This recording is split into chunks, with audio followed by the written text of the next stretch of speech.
So I just got done watching Retribution, and it kind of reminds me a little bit of that movie Speed from the 90s. You remember with Sandra Bullock and Keanu Reeves? It's got a little bit of speed in it, but with less speed.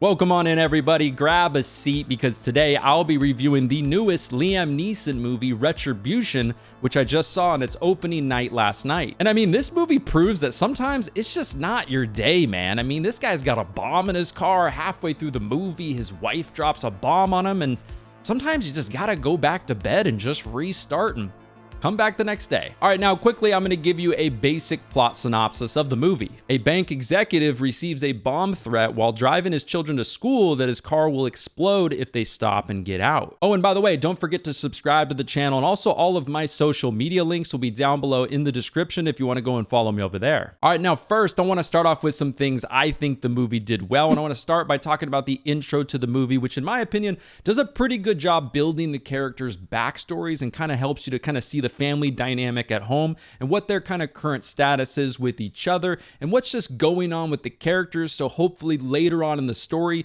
you can kind of care about them a little bit more when shit starts to go down. Oh, and by the way, how old is Liam Neeson? There's this point in the beginning of the movie where he's hitting the heavy bag. Got some pretty damn quick hands. Another positive that I want to mention is just the cast, and the overall acting in this movie is pretty solid, and it's a big reason why I ended up going and seeing this movie to begin with.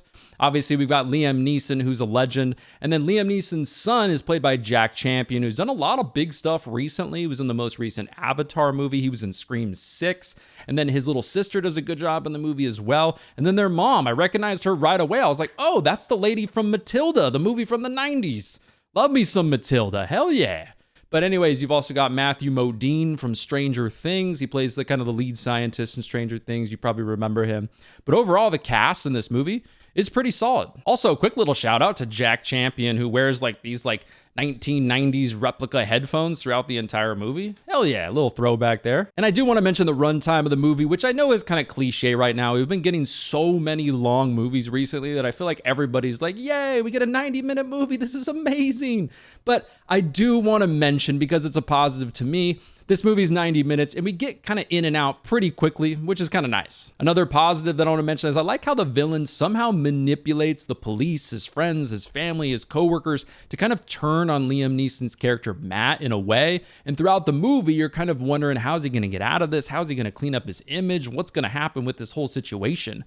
Which also kind of touches on a bigger picture in today's society, how people can kind of smear you across social media and just the media in general, and how it can kind of snowball out of control, and it's really damn hard to get out of. And I also like in movies like this, it usually comes down to a certain point in the movie where the character kind of has to make a choice between killing this person or this person, maybe somebody you love, and then maybe somebody you kind of love a little bit less, but still a pretty damn hard choice. And if you've seen the movie, you know what I'm talking about, but it's a pretty tense moment in the movie where the character does have to make a pretty big choice, and I enjoyed that part of the movie. Oh, and also I do want to mention, if you've seen this movie, you know what I'm talking about, but why don't they just like get up to a kind of high speed and then just tuck and roll? Just jump out of the car and tuck and roll. I mean, I think you would survive, right? I mean, you probably have some broken bones. You'd probably be pretty fucked up, but in the end, I think you'd survive. I don't know. Let me know in the comments section down below whether or not you agree with that. All right, and next I want to get into some of the negatives, and I want to start by asking you guys a question. Is anyone here watching this video from Germany? I know this movie takes place in Berlin, right? Are the cops really this bad in Germany? I mean, not to mention the god-awful roadblocks throughout the entire movie, which pretty much don't do anything most of the time.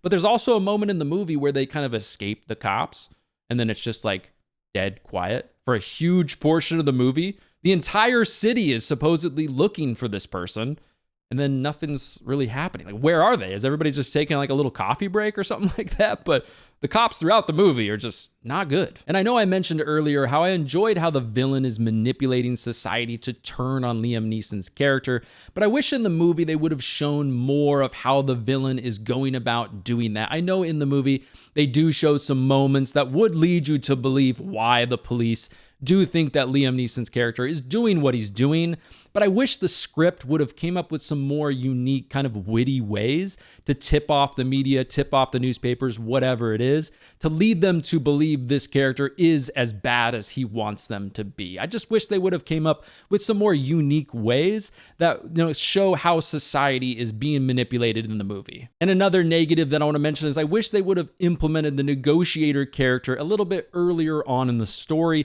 Now, I do like the actress who plays the negotiator. I think she does a really good job in the story. I just wish they would have implemented that character a little bit earlier on. That way you could have cared a little bit more about the character. That way when there's moments where you're like, oh shit, something might happen here. This character might get killed. They might get hurt. Like something might go down here. You would actually care more about the character. And then when you're watching that moment, it would just be more tense because you care more about that character. So I do wish they would have implemented that character a little bit earlier on, and then they would have had more back and forth between the negotiator and the main character in the story. I think that would have added just a little bit more to the movie. Also, I've got to talk about the music in this movie for a second. In a movie like this, you've got to have some epic, tense music for those certain scenes that just put you on the edge of your seat. Whereas in this movie, the music just kind of felt like some sort of like royalty-free music you'd find on YouTube somewhere. You can barely even remember the music in this movie, which I felt like was a huge miss for this movie. This movie has a pretty decent sized budget, and I feel like they should have thrown a larger chunk, clearly, at some sort of composer to come up with some sick-ass music for this movie. I think it would have made a huge difference, and it was definitely a miss in this movie for me. Another negative for me is just the villain's motive in this story. Now, obviously, I'm not going to spoil the villain's motive, but let's just say the motive for the villain in this movie is pretty damn weak, and I definitely think they should have came up with something way more intricate and way more interesting. Also, there's a part in the movie earlier than you'd expect where the villain basically loses all leverage, and the hero in the story kind of can just do whatever they want. I was looking around like, wait, are they serious? Aren't they going to add an extra layer to this? And no, not really. And the last negative that I want to talk about is just the ending to the movie. Now, I mentioned the cops a little bit earlier, but at the end of the movie, you're kind of looking around like, where are these cops? Like, what is even happening here? Now, also in my theater, I could kind of feel like a little bit of a vibe when the movie ended. Like, that's it? Like, is there anything more? What? That's it? And then also, it's pretty funny. I shit you not. Like a couple of seats down from me, there was these two cute little old ladies, honestly, probably 80-ish, something like that, in their 80s. And they were walking past me on their way out. I was just kind of sitting there on my phone. And they were like, hey, could you explain what happened at the end there? We didn't really understand. Like, what? That's it? Like, what's going to happen? And then we were kind of going back and forth on our theories on, like, what's going to happen and what did happen. And wait, what did they miss? And we were both just kind of like, I don't fucking know. You know what I mean? And it was kind of funny also when they were walking on their way out. I could kind of hear them talking between each other when they were walking to their car. They were like, man, they just spent too much time in the car. Too much sitting around. And what was that ending? Like, what happened there? Like, what was that? And it was just kind of funny. So clearly you could tell the ending fell pretty flat. And here are my final thoughts on Retribution. And honestly, guys, the story in this movie is just not interesting at all. It's very generic. You've got a super rich dad who's a workaholic.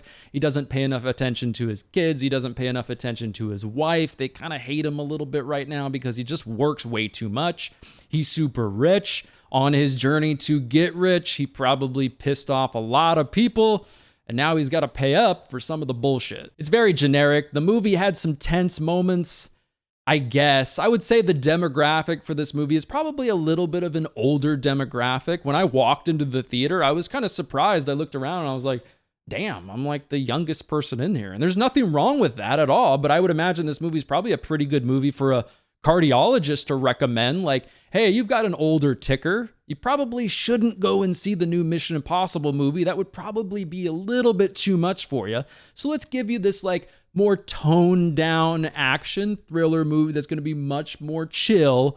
I've got just the movie for you. And there you go. That is my review of the newest Liam Neeson movie, Retribution. I hope you enjoyed my review. If you did, make sure you subscribe to the channel. Also, all of my social media links will be down below in the description. Be on the lookout for new videos on the channel, which come out at least every single Friday. But anyways, everybody, I will see you in the next one.